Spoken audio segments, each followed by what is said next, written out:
Bueno, Guillermo, te dejo esto compartiendo con la gente que está escuchándonos y con los que nos verá luego por YouTube. Te agradezco muchísimo en nombre del Ateneo de la Ciencia que estés con nosotros para enseñarnos coach ontológico profesional. Adelante Bueno, entonces con lo tuyo. Muchas gracias. bueno, gracias Eduardo, gracias a todos. La verdad que para mí es un placer. Me formé como coach, que es la disciplina de la que hoy vamos a conversar. Es muy nueva, no tiene más de 30 años. Hay que hacer mucha docencia, por eso celebro estos espacios para poder compartir. Avanzamos entonces. Preguntarle, los escucho, que no los veo, pero preguntarles cómo llegan y qué esperan encontrarse, pensando en el nombre que pudieron leer. Mirá, yo desconozco lo que es coaching ontológico, o sea que un poco quería a lo mejor enterarme un poquito con lo que digas, a ver de qué se trata. Había escuchado así muchas veces, viste esta frase, pero realmente no conozco de qué se trata, ¿no? Ha tenido una concepción muy divergente. El concepto central del coaching, y no cualquiera está, un político no necesariamente está coachado. ¿Alguien más? Yo pienso que el coaching, digamos, en la primera impresión es que es una guía, una especie de director técnico, para llamarlo como deportivo. Alguien que puede orientar y potenciar mis cualidades, digamos, en alguna determinada actividad. Sí, Gracias. si hilamos fino, justamente eso no es, pero ya vamos a ver por qué no es. Pero gracias, bienvenida a esa reflexión. ¿Alguien más? Cuando estemos ok, me dicen y avanzamos. Yo iba a Ah, comentarte, diga. Guillermo, que la idea que tengo del coaching es que es más o menos un proceso de mediación, ¿puede ser? Sí, sí. De acompañamiento, le vamos a decir, Ujú. más que de mediación. Pues la mediación nos remite a algún espacio de conflicto, de conflictividad, que en este caso no es. No Claro. necesariamente nos lleva al conflicto, pero sí de acompañamiento. Avanzamos entonces. Vamos a hablar un poquito de dónde proviene y con algunas corrientes, algunas influencias que llegaron a dar pie al coaching como lo conocemos hoy. Las primeras influencias tienen que ver con lo filosófico. Uno de los primeros coaches fue Sócrates, donde hubo un cambio de paradigma. Él decía, yo no puedo enseñarles nada, sí puedo hacer que ustedes puedan sacar lo mejor de sí. Y ahí cambiamos el paradigma del profesar, donde hay una relación de desequilibrio, de asimetría, donde Sócrates se ponía a la par del otro, ¿eh? Para buscar eh, esa, esa posibilidad de que el otro pueda sacar lo mejor de sí. No como nosotros como profesamos, que estamos en un nivel de superioridad, que sabemos más, por eso damos la posibilidad a enseñar más que el otro aprenda. Entonces, dentro de esa mirada filosófica nos encontramos también con Parménides y Heráclito. Por un lado, Parménides de la metafísica, voy a ser muy sintético por una cuestión de tiempo, pero Parménides nos hablaba de la inmutabilidad del ser, que el ser no cambia, es inmutable, que no hay ningún tipo de posibilidad de modificación en su esencia.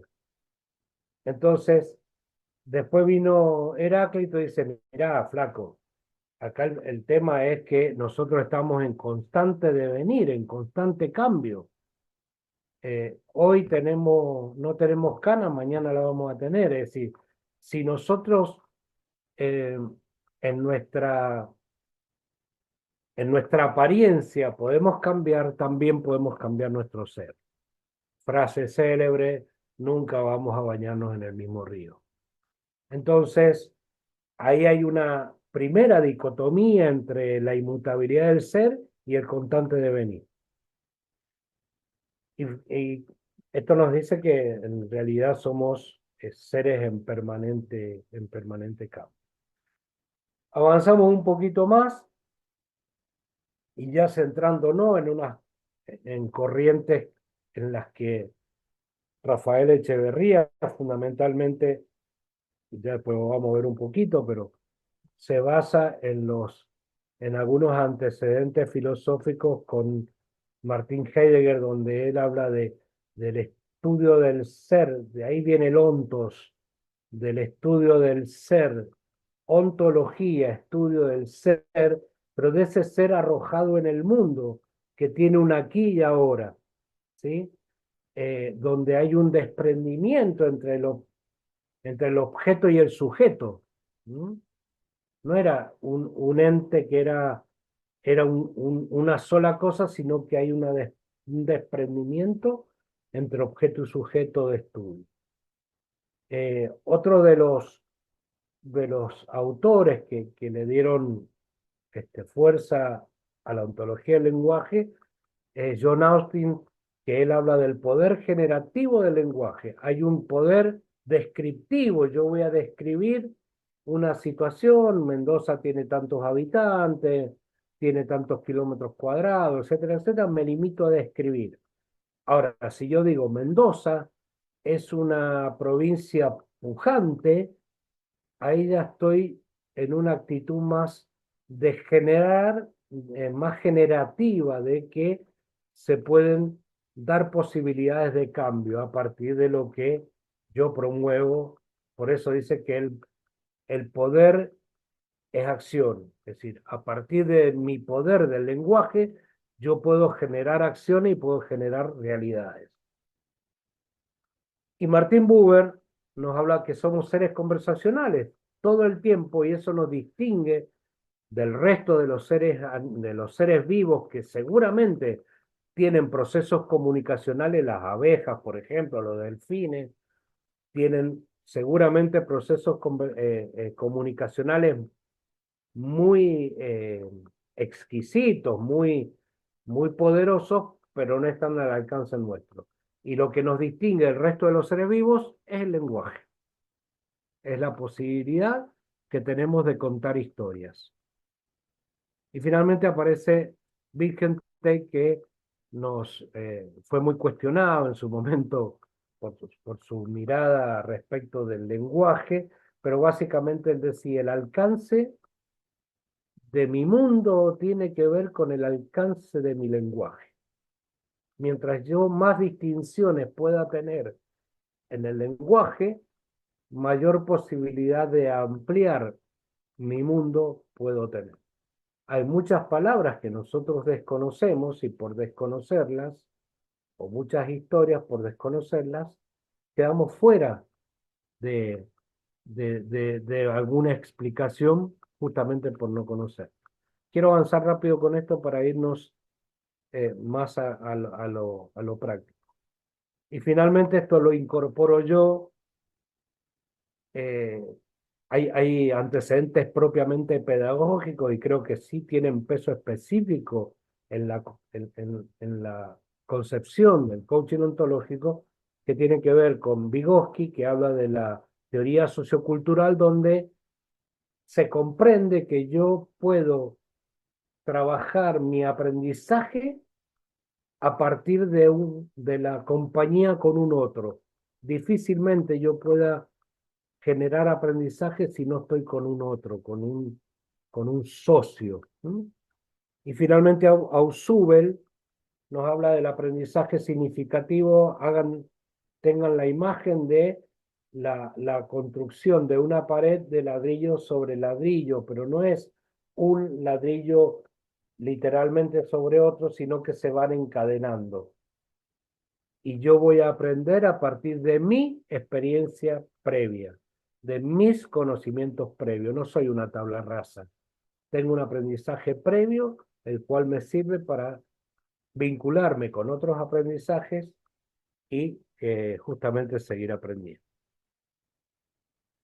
Finalmente, la ontología del lenguaje, acuñada por Rafael Echeverría, después les puedo dar toda la bibliografía y los videos que puedan ver para ampliar esta mirada.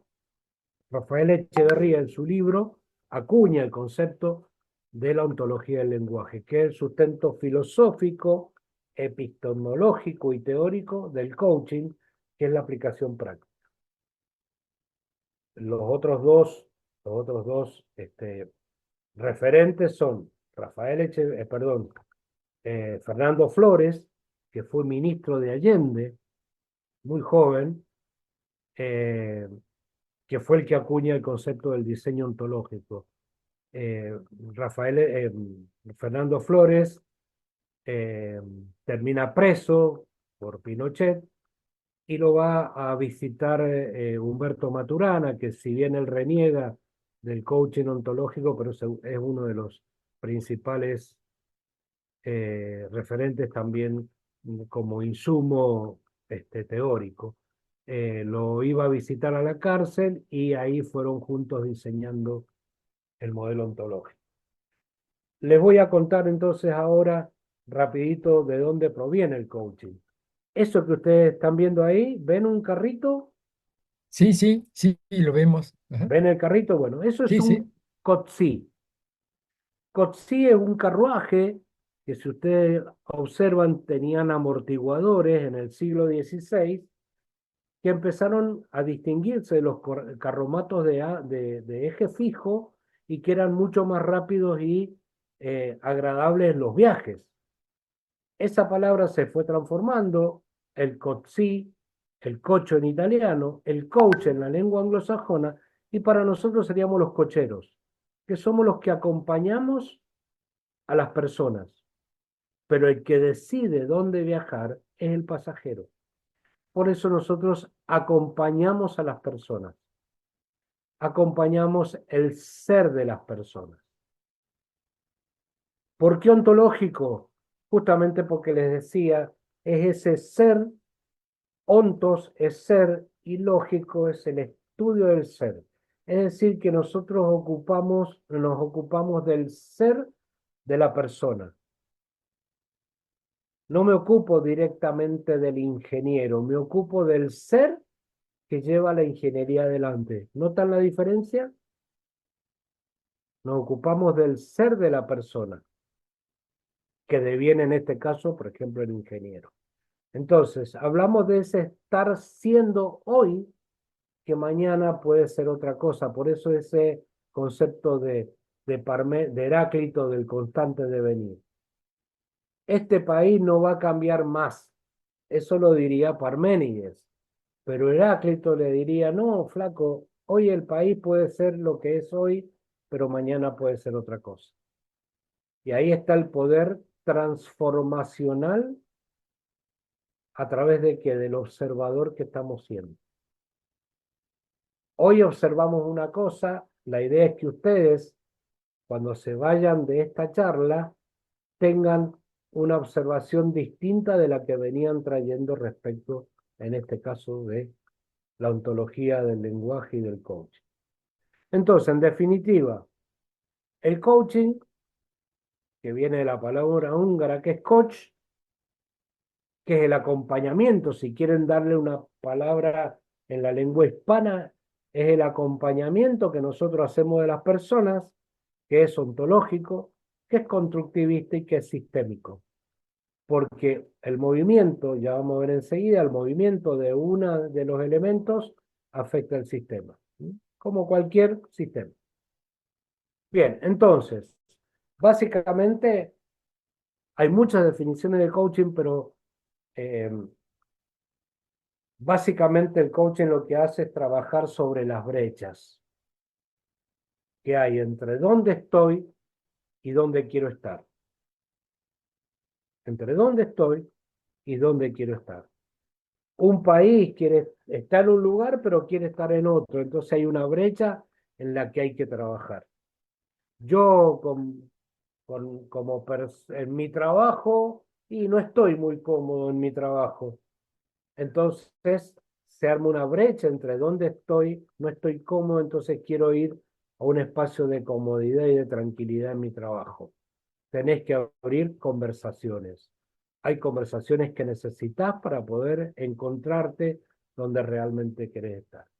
Y vamos a ver que el coaching ontológico trabaja y vive en conversaciones. Bien, ¿alcanzaron a ver qué es lo que ven? ¿Qué Sí, sí, vieron? ¿Qué alcanzaron a ver? Así como una selva. ¿Lo sí, alcanzaron a ver? sí, sí. ¿Qué animales vieron? Vi unas hormiguitas. Sobre Ah, muy un, bien. no No sé recuerdo, dónde, ni yo las vi, pero buenísimo. un ¿Qué león, más vieron? un Un león, león. ¿Qué más? jirafa habría, yo no recuerdo, no presté atención. Sonia Bien. dice elefante. Elefante. Bien. ¿Alguno vio los tres patitos que están ahí abajo? Yo no recuerdo todos los detalles. No, Bien. yo Ok. estaba mirando a la hormiga. No sé qué lupa habrás tenido, pero buenísimo. Bien, fíjense, desde el coaching ontológico nosotros revisamos esa mirada de la complejidad y del sistema. Ahora que tenemos más tiempo, empiezan a observar que hay otros animales. Sí, Sí, sí. ¿Cuáles? sí. Los tres Mariposas. patitos que están Leones, ahí, los ciervos, cisnes. mariposas. Mariposa. Hormiga. Me hago por los Ok, insectos, la entomología. buenísimo. ¿Qué empezamos a ver acá? Empezamos a dimensionar la complejidad del sistema. ¿Qué quiero decir con esto? Que mientras más variables nosotros podamos tener en cuenta en el sistema que estamos analizando, más probabilidades de estudio podemos hacer. Llévenlo a cualquier sistema. Un sistema político, un sistema, yo vengo de la educación, un sistema en una escuela. Podemos ver director, docente y alumno. Pero hay otro elemento, sí. Los no docentes, vemos los celadores, y los padres, y empezamos a darle cuerpo y forma al sistema. Entonces, en la medida que podamos ver todas las variables que comprenden un sistema y su complejidad, vamos a tener más probabilidades de éxito. Por eso, nosotros decimos que el coaching va a tener más éxito en la medida que podamos dimensionar la complejidad la que estamos trabajando. Por ejemplo, por dar un ejemplo técnico, Pescar Mona hoy está en proceso de privatización, de no sé qué, pero está trabajando y tiene proyectos en puerta. Que nosotros podamos reconocer todas las dimensiones que hoy está teniendo Pescar Mona, nos va a permitir tomar decisiones acertadas, decisiones informadas, como se dice. Y obviamente quizás más coherentes y más propiamente acertadas. Ahora, si yo pierdo, escuchaba, sin entrar en cuestiones propiamente partidarias, pero escuchaba a un periodista por ayer o por hoy, que el responsable, uno de los responsables de aerolínea, había ido al Congreso y que iba muy peladito de información. Entonces, de lo que le está pasando hoy a Aerolínea. Y si yo no estoy nutrido de la información que debería tener, y difícilmente pueda tomar decisiones acertadas.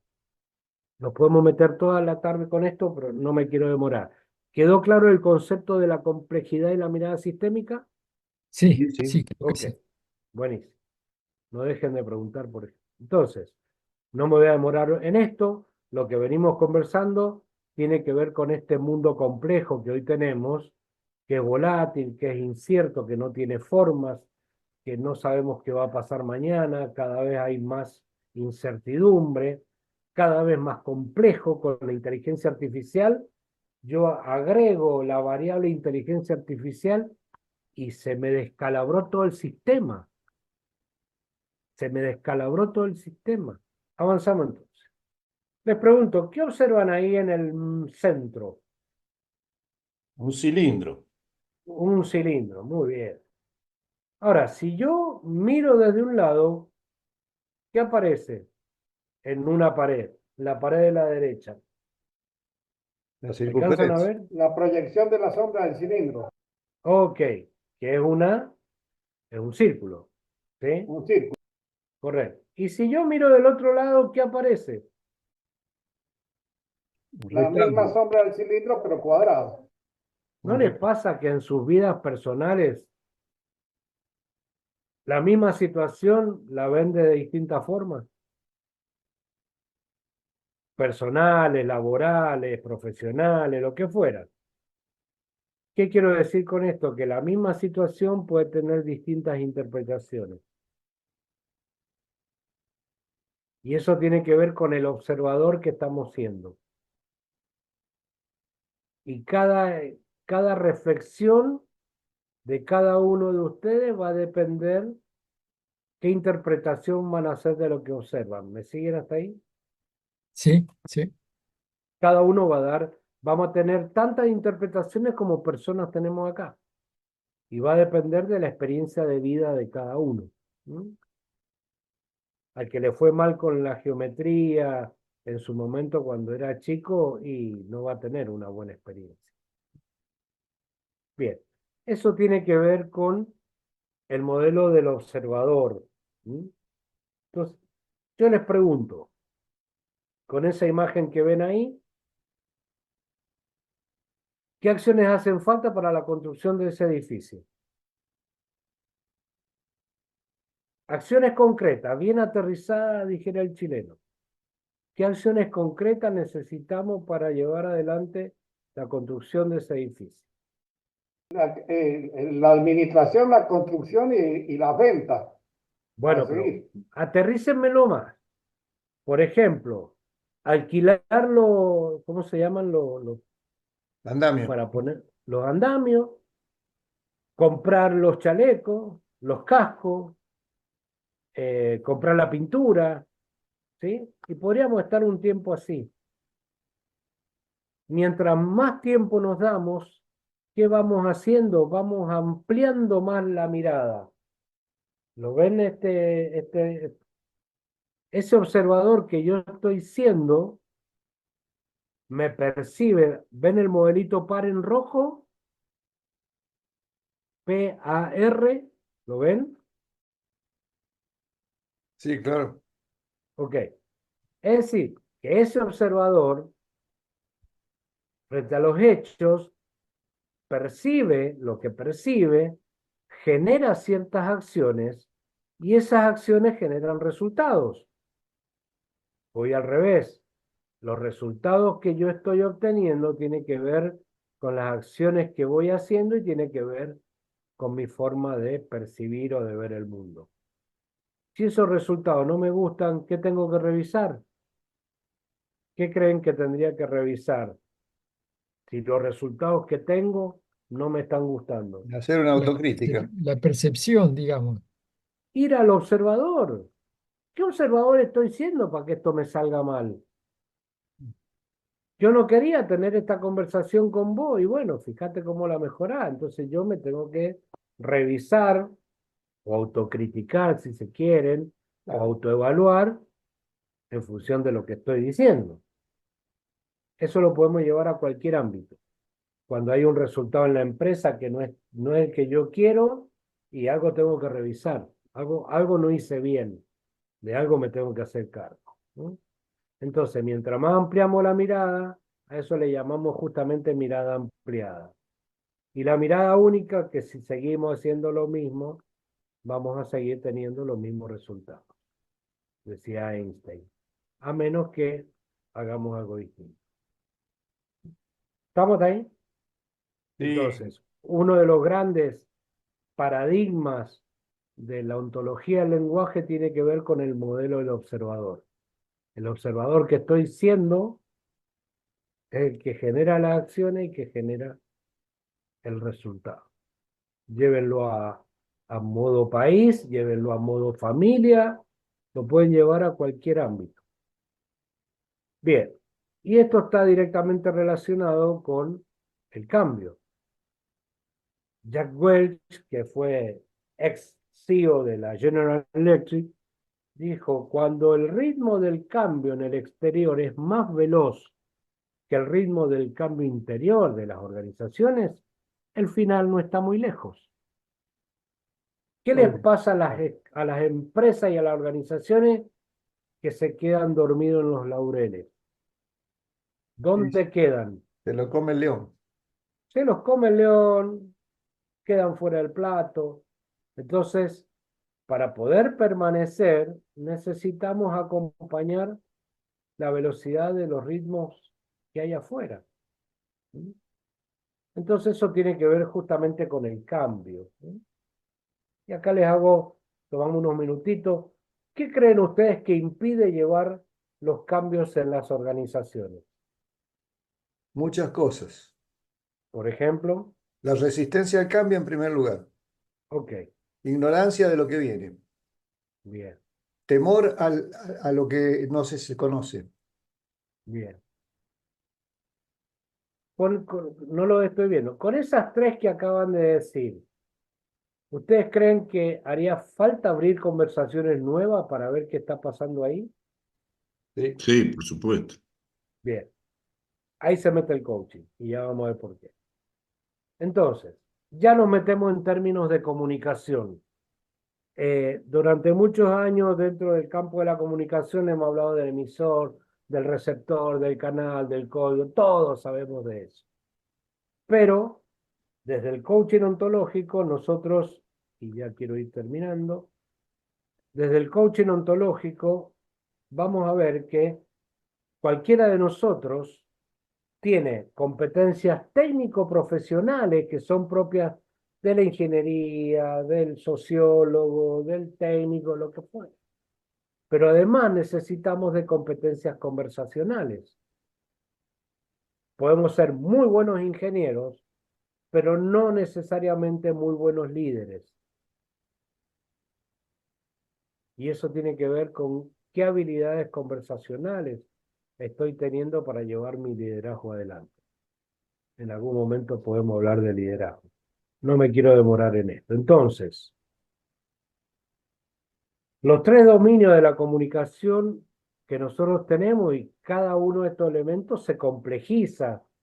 Nosotros como coaches nos vamos complejizando en conocer qué nos puede dar estos tres elementos. Por un lado, el lenguaje propiamente con las conversaciones, el cuerpo, a través de nuestros gestos, nuestros ademanes, y todo el tiempo estamos emocionando. Emociones chiquitas, emociones grandes, emociones agradables y emociones desagradables. Pero todo el tiempo tenemos que enfrentarnos a las emociones que no nos preguntan para entrar. Entran. El punto es qué hacemos cuando las tenemos frente nuestro. Cada uno de estos tres dominios impactan cuando yo empiezo a tener distinciones respecto del lenguaje, empiezo a tener distinciones en cómo llevo adelante mi corporalidad, mi gestualidad. Con una mirada yo puedo decir un montón de cosas, y si no pensemos en nuestros abuelos, con una miradita ya era suficiente. Comunicaban un montón de cosas y solamente nos miraban de costado. Somos una generación que le tenía miedo a los padres y ahora le tenemos miedo a los hijos. Y quedamos nosotros en el medio.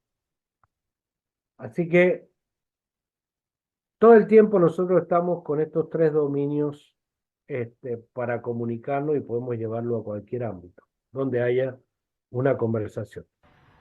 A ver si nos sale el ruido. ¿Lo alcanzan a ver? Perfecto. Listo.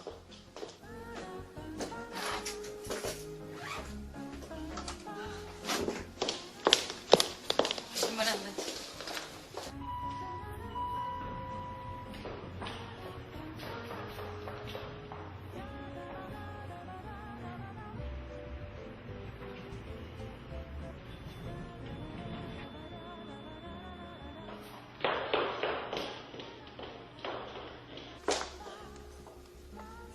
¿Puedo ayudar en algo? Se trata de un documento sumamente importante y confidencial. Y no puedo echar a andar la máquina. Permítame, ¿sí?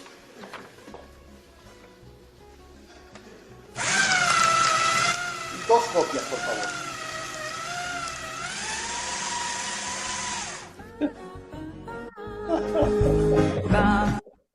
Muy bueno, ¿Qué es lo que pasó? muy bueno. Ahí hubo un problema generacional, un problema de comunicación. Ninguno de los dos indagó un poco más para saber realmente qué es lo que querían, ¿no? Y esto tiene que ver con la conversación propiamente. Cuando conversamos, hay alguien que habla y se hace responsable de lo que dice. Yo me hago responsable de esta charla que estamos compartiendo con ustedes y la preparé responsablemente. Y del otro lado debemos pensar en una escucha consciente de hacerse cargo de lo que se escucha. No me quiero demorar mucho en esto, quiero más conversar con ustedes. Y en esa conversación yo debo aprender a detectar la inquietud.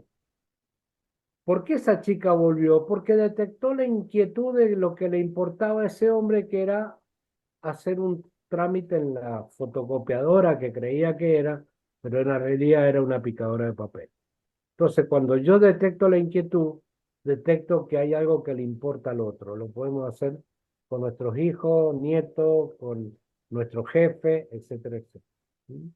Siempre debajo de la inquietud, en esa escucha, hay algo que me importa, si no, no lo haría. Bien, finalmente, hacemos un rapidito repaso. Las organizaciones todo el tiempo, como les decía, están emocionando. Quiero detenerme un poquito acá.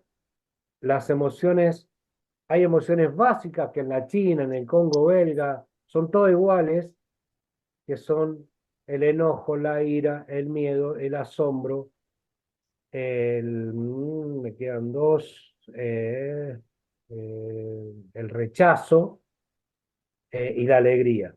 Y después esas tienen prima, van a ver que en ese gráfico que les traigo, después aparecen familiares de las emociones básicas, ¿no? Y depende la reacción que yo voy a tener, depende del observador que estoy siendo. Un cazador de puma va a tener una mirada distinta a alguien que le tiene mucho miedo a los pumas. Y el puma es el mismo, nada más que tenemos distintas miradas. Finalmente, en esas emociones, para gestionarlas, primero tengo que reconocerlas. Si estoy en el enojo, en la tristeza, aceptar esa emoción, decir, vení enojito, vení que vamos a conversar. Una vez que la acepto, la regulo y no te parto un fierro en la cabeza con ese enojo que tengo, ni tampoco me quedo callado, pues si no, no te vas a enterar lo que me pasa, y finalmente la expreso. Como verán, he ido corriendo y la idea es que conversemos, pero finalmente las emociones están directamente vinculadas con la creación de estado de ánimo. Todo el tiempo nosotros estamos en un estado de ánimo, que puede ser validante, es decir, que la satisfacción, el orgullo, la alegría, todo eso nos van a poner con ganas de hacer cosas. Ahora, cuando estoy en el enojo, en el resentimiento, en la tristeza, y ahí difícilmente pueda lograr mis objetivos. Entonces, prestarle atención porque los estados de ánimo individuales se convierten en colectivos. Por eso las personas que lideran tienen que estar muy atentos a cuál es el estado de ánimo propio primero y de la gente que están liderando.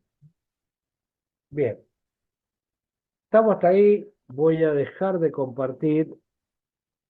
Pueden pasar dos cosas: o que están anonadados por lo que he dicho, o que no han entendido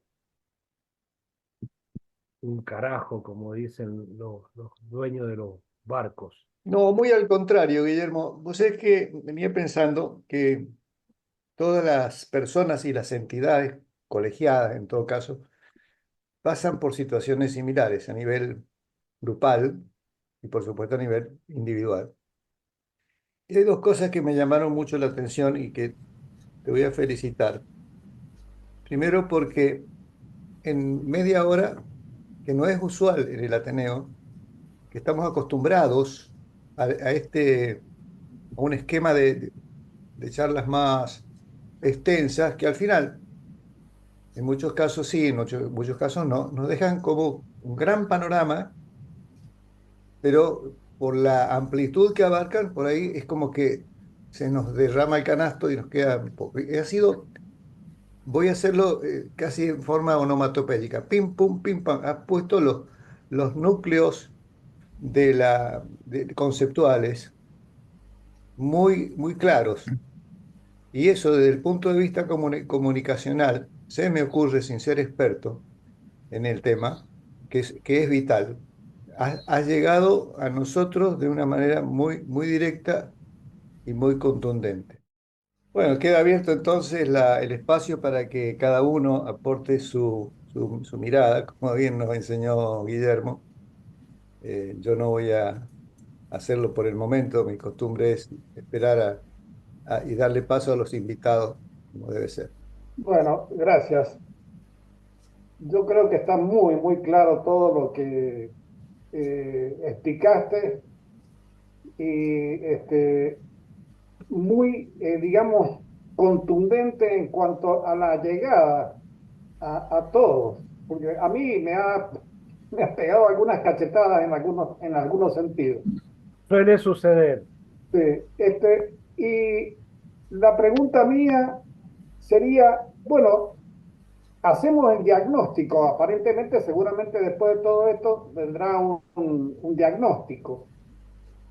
Lo difícil es cómo mover el timón para que esos cambios empiecen a trabajar.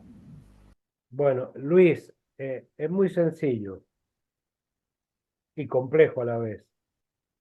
No, no complicado, tenemos que hacer una distinción entre complicado y complejo. Los seres humanos somos complicados, pero no importa la complejidad que tenga el sistema. Entonces, cualquier organización que considere que como está funcionando no es lo más conveniente, los líderes, los que están arriba, si toman la decisión para generar el cambio, tienen que generar nuevos espacios de confianza que permitan que las personas que están trabajando en la organización también se dispongan a cambiar. Que todos sean conscientes de que si siguen así, de esa manera, como decíamos recién, lo más probable es que queden fuera del plato. Entonces, ahí aparece una emocionalidad que para mí es bellísima, que es el coraje. El coraje lo distinguimos cuando decimos que a pesar de tener miedo, avanzo. Y a veces necesitamos momentos de coraje. En cualquier organización, en cualquier familia, en cualquier país. Entonces, me voy a otra distinción dentro del coaching que tiene que ver, claro, yo genero un mundo para adelante y el cual tengo que sostener, pues no puedo estar cambiando a cada rato. Si yo elijo ir por acá, vamos todos por acá. Y tengo como líder hacer la tarea para que todos vayamos por el mismo lugar. Y no, el otro día estaba haciendo una distinción muy bonita, que el líder no es el que guía, es el que moviliza. Y me corro del caudillismo del líder. Claro. Y movilizar es que todas las personas que están en la organización deben moverse en el mismo sentido. Y para eso tengo que tener visión, misión y valores que vayan en el mismo sentido. Algunos cambios son pequeños, intrascendentes para la dinámica diaria, pero a veces hay cambios que tienen que ser muy sustanciosos, muy relevantes. Y para eso necesitamos ponernos en remojo, a macerar. Sí, está bien, está perfecto, no hay ningún problema. Bueno, gracias. Pero, por ejemplo, vos decías cuando los resultados no son los que uno espera, bueno, tiene que cambiar la perspectiva, buscar un rango más amplio de mirar para eh, posiblemente encontrar otros cursos de acción que lleven a otros resultados. Supongo que esa parte de cambiar, de ampliar la mirada debe ser lo más difícil, ¿no? Porque normalmente uno siempre tiende digamos, a recorrer el camino que ya hizo y a volver a mirar lo que ya vio, ¿no? Y cómo imaginarse que puede tener una mirada diferente, ¿no? Supongo que esa debe ser la parte más difícil, ¿no? En ese caso hay un concepto que rara vez se pone sobre la mesa y que justamente genera resistencia y esto que acaba de decir Victorio, que tiene que ver con los egos. Yo tengo que bajarme de la antena y ir a un espacio de humildad, de reconocer que no lo sé hacer. Si yo soy el dueño, el gerente de compra del Hotel Hyatt, ¿voy a comprar las sábanas que necesitan las camas por mi cuenta? ¿O a quién le pregunto? ¿A quién creen que le tengo que preguntar? A la mucama. A la mucama. Ella es la que todos los días está poniendo la sábana y sabe cuál es más dura, más blanda, la que dura más, la que dura menos. Porque probablemente yo como gerente de compra voy, compro lo que se me da la gana y seguro que hago una mala compra. Y eso llévenlo a cualquier lugar. El tema de los egos en las organizaciones es muy dañino. Por eso me tengo que desapegar, alejarme del ego, traer la humildad de reconocer que no sé. La soberbia es la emocionalidad del que yo hago sentir menos al otro porque el otro no sabe. Yo tengo mi vasito de té lleno. Entonces, si tengo mi vasito de té lleno, no puedo incorporar nuevos conocimientos porque está lleno, porque me las sé todas, porque soy el capo. Y eso lleva al fracaso a cualquier organización. Los grandes líderes son humildes. Ayer estaba viendo a Bill Gates comiendo un pancho en Nueva York. Un pancho ahí, un pancho con el tipo que vende los panchos. Que como líder me acompañan en el sueño, dicen algunos. Necesito que me acompañen en el sueño. Tengo que reencantar a la gente que está conmigo. La pregunta que quiero hacerte es, cuando comparo, por ejemplo, suponete las normas ISO Sí, y yo quiero hacer una gestión de calidad y entonces yo voy a las normas y tengo toda una guía y eso me da también etapas, me da pasos, y también me orienta en cómo actuar. En el caso del coaching, cuando a vos te piden un coaching para determinados problemas, ¿también tenés una guía, sí o no? No, no sí. tiene nada que ver, ¿sí? Voy a separar en dos la respuesta. Respecto de las normas ISO, Sí, mira esa planilla que te da la norma y atravesala por conversaciones. Esas normas necesitan ser atravesadas por conversaciones. sí. Voy a otra distinción, coordinación de acciones. Saber pedir, saber ofrecer, saber proponer, comprometer y cumplir. Las no conformidades en las normas ISO, Sí, justamente es porque hay algo que no se cumplió. Por eso me aparece la no conformidad. Nosotros trabajamos de manera individual, en el uno a uno, Y también trabajamos a manera organizacional y con equipos. Y hay una metodología de intervención. Hay toda una metodología, hay un acuerdo que se llama previo de cómo va a ser el proceso, que tenemos, por ejemplo, contarles que vamos a tener un tiempo de conversación, que vamos a trabajar sobre algo puntual que trae, que tenemos un freno de mano, porque por ahí yo tengo que tener la humildad de saber que, Raúl, lo que me venís trayendo, la verdad que no tengo por dónde entrarle, no sé cómo, y pongo mi freno de mano. Concretar un poco la pregunta, quisiera saber, digamos, en una organización, todo lo que has dicho son datos importantes para poder lograr que esa comunicación sea eficiente desde el punto de vista del hablante y del que escucha. Ujú. Y que también es cierto, la resistencia al cambio forma parte, yo creo, de la condición humana y es necesario estar generando ese, primero, un objetivo claro hacia uno, donde uno quiere ir o el grupo quiere que vaya, y por otro lado, la motivación suficiente para lograr esos objetivos.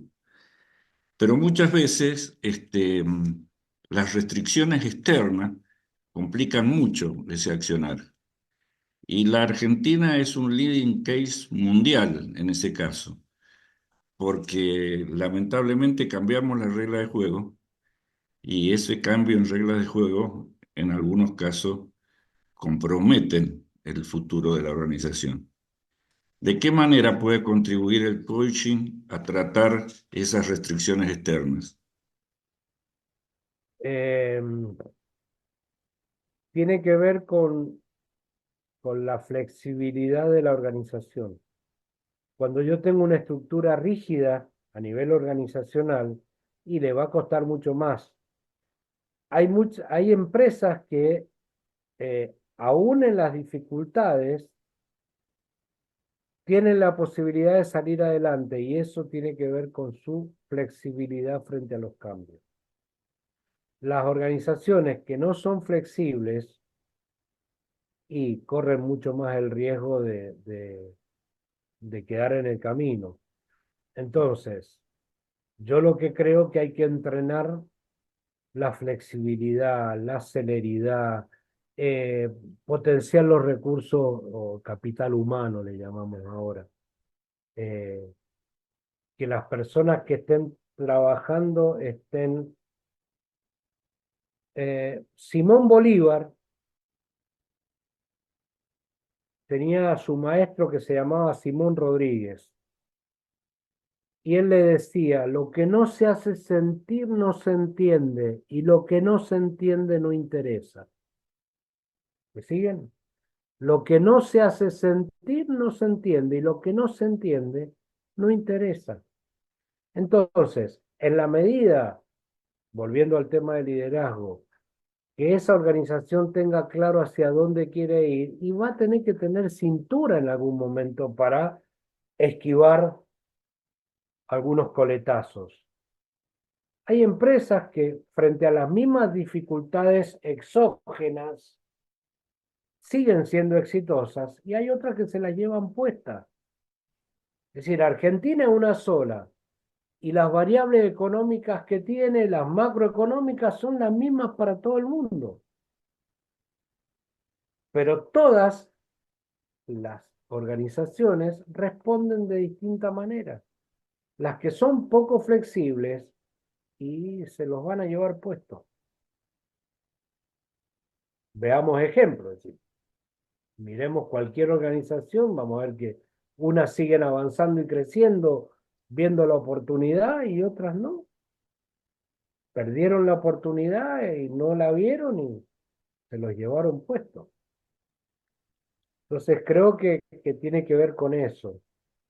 Y otra de las cosas, eh, lo que esté a mi alcance, trabajo para resolverlo.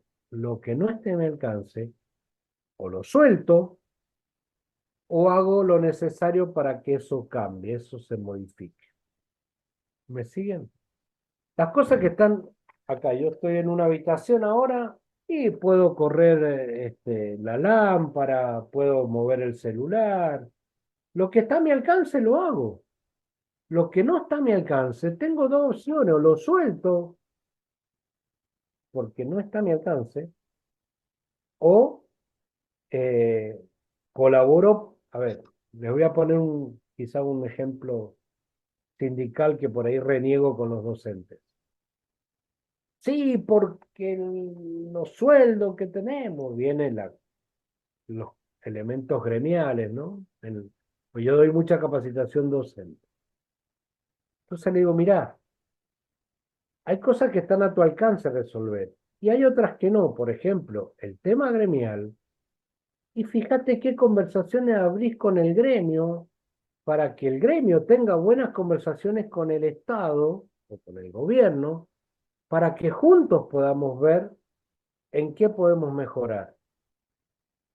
Y acá hago la distinción entre la queja y el reclamo. La queja es nociva y no resuelve. El reclamo se llama reclamo porque dice que vuelve a clamar por algo que no se dio. Ah, Reclamar. Yo hago un reclamo frente a la telefónica por algo que no pasó y dejo de quejarme. La queja no se lleva, desgasta, no resuelve. Y podemos seguir conversando. muchas gracias. Gracias, Guillermo. Gracias, Adolfo. ¿Cómo están Guillermo, a todo bien, esto? bien, bien. Yo estaba esperando mi turno porque no puedo levantar la mano. Es más, se me actualizó hoy el Zoom y no encuentro en la herramienta de... Por ahí debe estar, Levantar por la ahí debe estar, manito. por Yo ahí la debe tengo estar. acá. Y fíjate una cosa, en la fase de la autocrítica, el primer rasgo que surge es la humildad de querer hacerla. En eso, ¿cómo se puede? ¿Cómo se puede? A ver, se abren dos la cosa. Una es eh, llegar a poder hacerla, que ya es todo un tema, ¿no es cierto? Porque, a ver, a lo mejor puede uno de los integrantes sentir esa necesidad y no no estar compartida.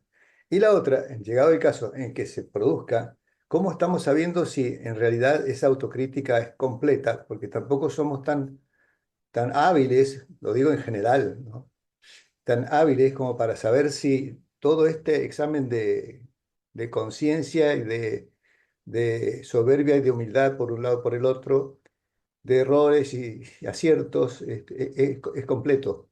Como, ahí se necesita una fase de coacheo o se necesitan muchos ciclos de autocrítica para llegar a hacerlo. O sea, primero la aceptación y luego el cómo.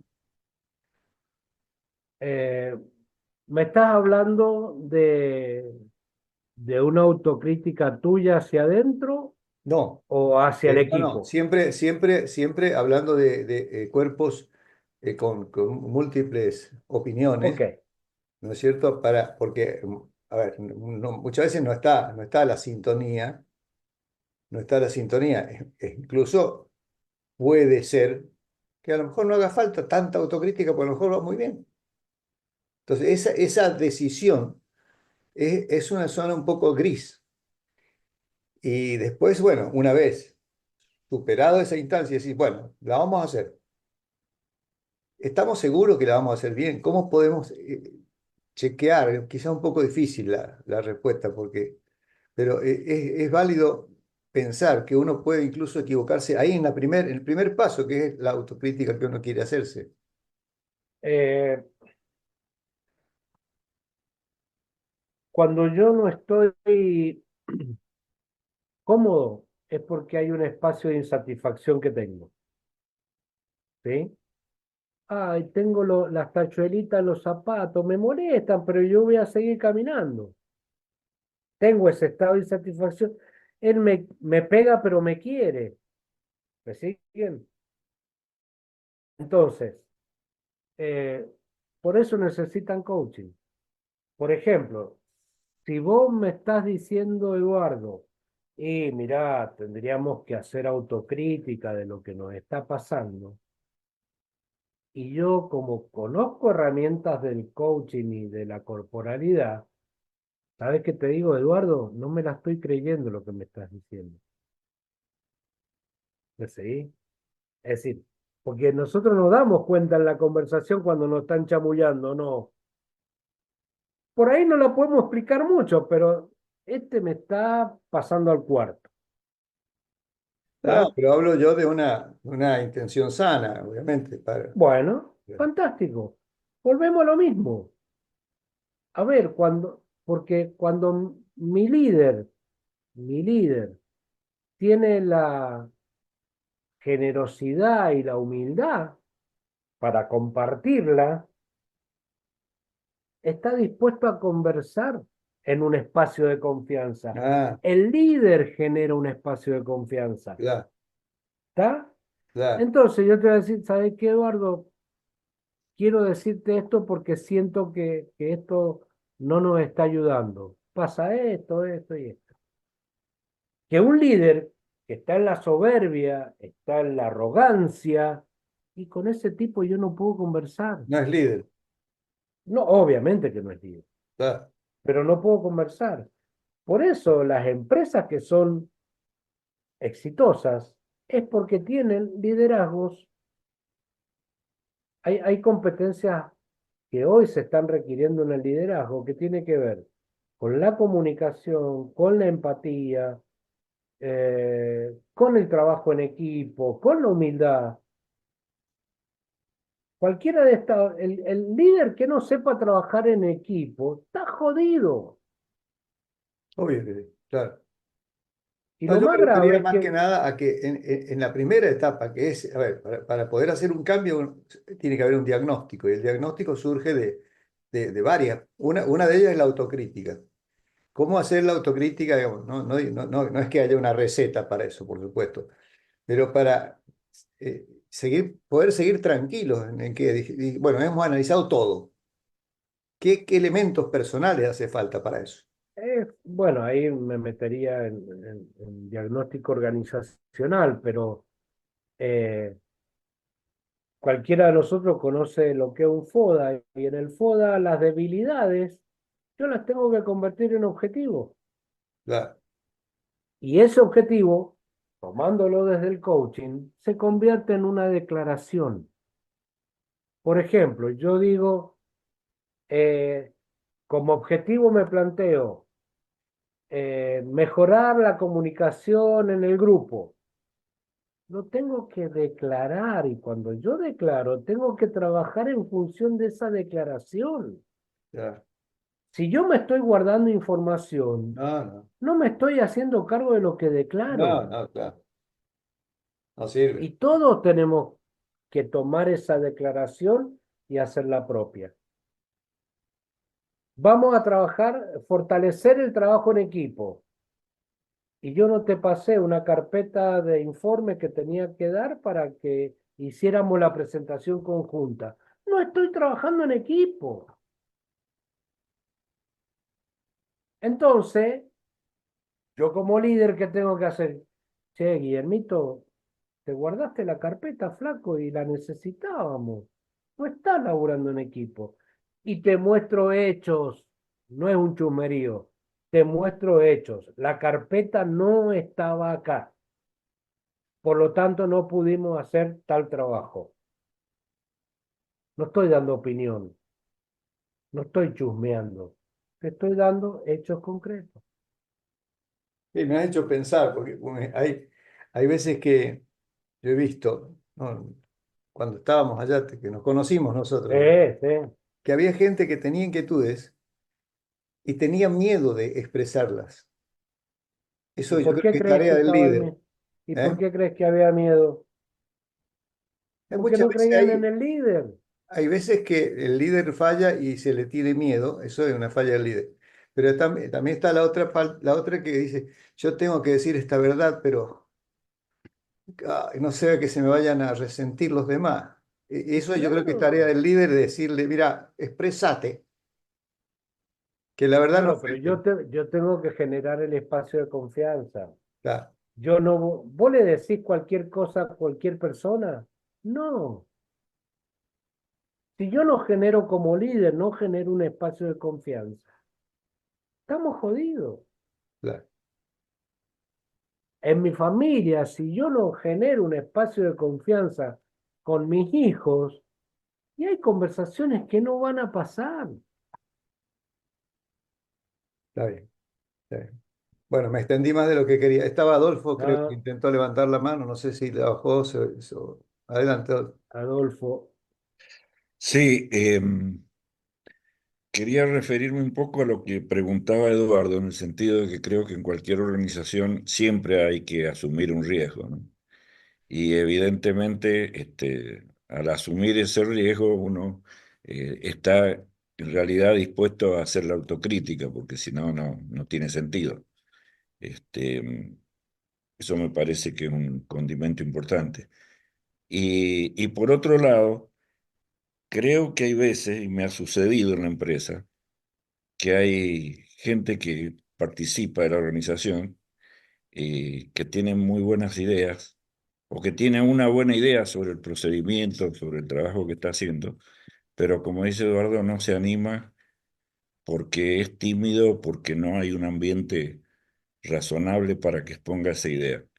Y creo que ahí es donde es importante que el líder no lo lleve eso al grupo, no lo obligue a ir a expresar en un grupo porque él no lo quiere hacer.